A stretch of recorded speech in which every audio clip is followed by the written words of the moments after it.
Bon, on va maintenant passer à l'installation de Java et de NetBeans. Donc on va commencer par Java. Vous avez besoin du JDK qui va vous permettre d'avoir cet environnement de développement avec le compilateur intégré.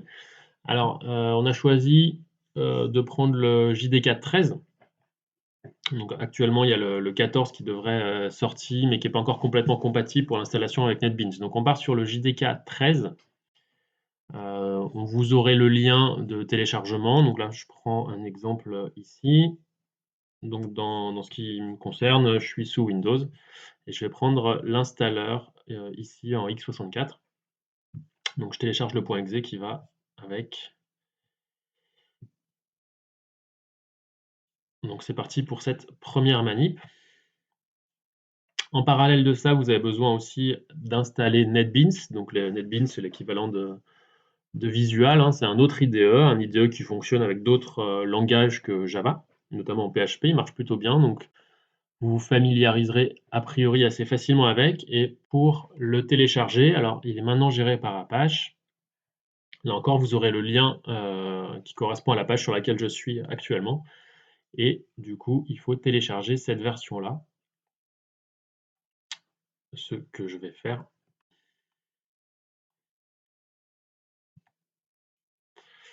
Et je vais prendre l'installeur, là, une nouvelle fois. Donc, je suis sous Windows, donc je télécharge l'installeur Windows en parallèle. Ici.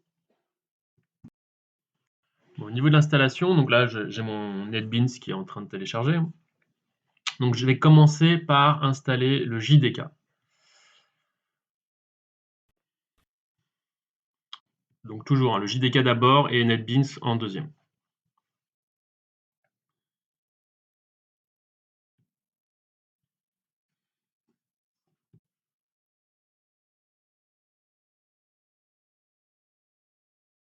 Bon, je mets en pause pour l'instant. Vous avez juste à suivre une installation assez standard de programme.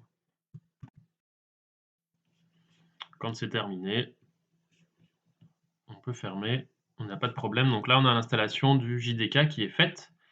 Donc votre Java est installé avec la dernière version, en tout cas avec la version 13.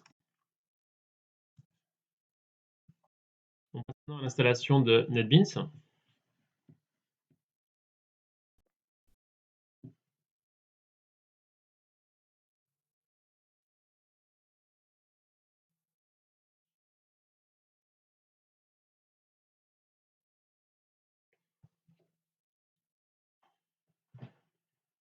Alors ici, vous pouvez personnaliser votre installation. Si vous voulez prendre NetBeans aussi pour faire du HTML5 ou du PHP, on va dire que je vais choisir ça.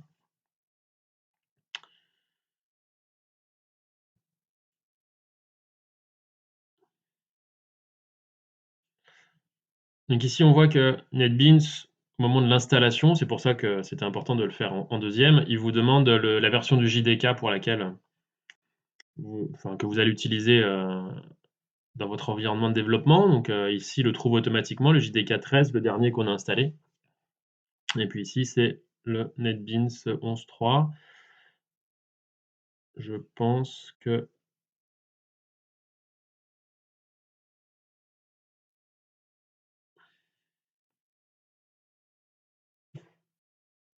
ici.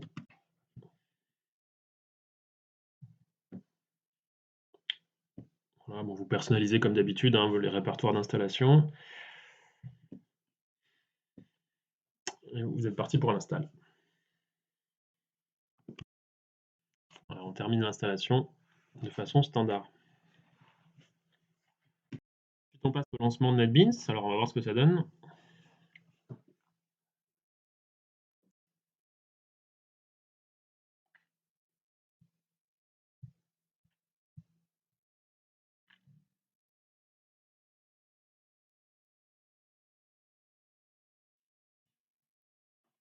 Vous avez des installations. Alors, moi, j'avais déjà une version NetBeans.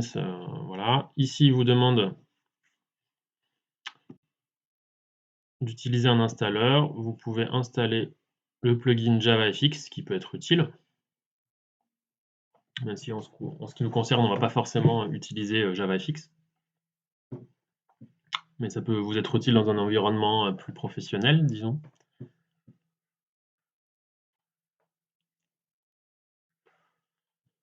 Si vous voulez passer cette étape, je pense que vous pouvez tout à fait. Donc par exemple, si je fais annuler,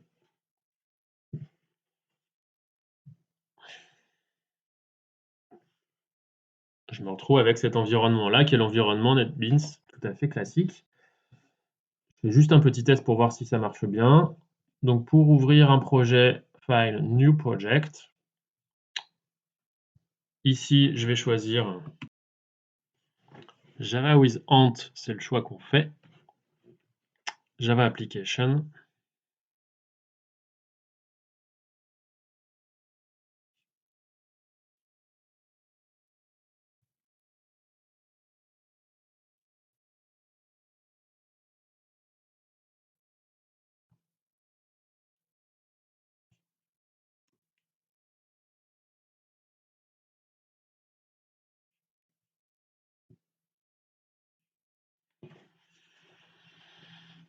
On repart sur cette installation qui nous semble visiblement obligatoire avec cette nouvelle version d'Apache NetBeans.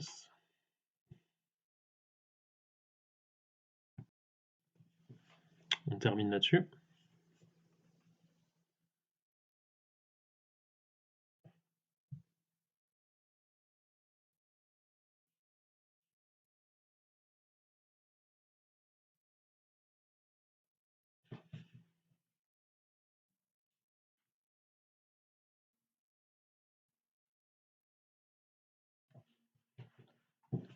Alors ici, le nom du projet que je choisis, on va dire Java Test.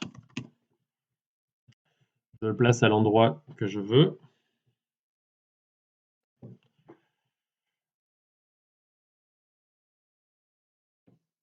Et je termine.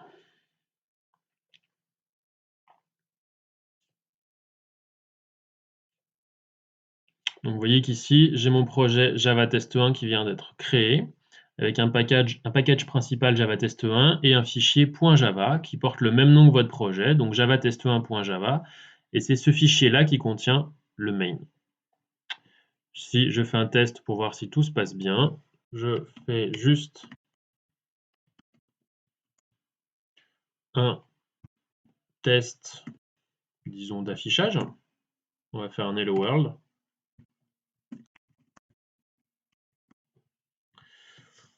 Pour lancer ensuite le programme, c'est la petite flèche verte ainsi que compiler.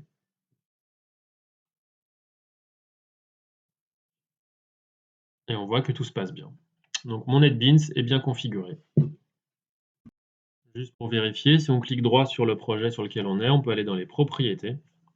Et on voit effectivement ici que au niveau des sources et de la compilation, on est bien avec le JDK 13 qu'on a installé juste avant, qui est bien reconnu. Voilà pour ce tuto.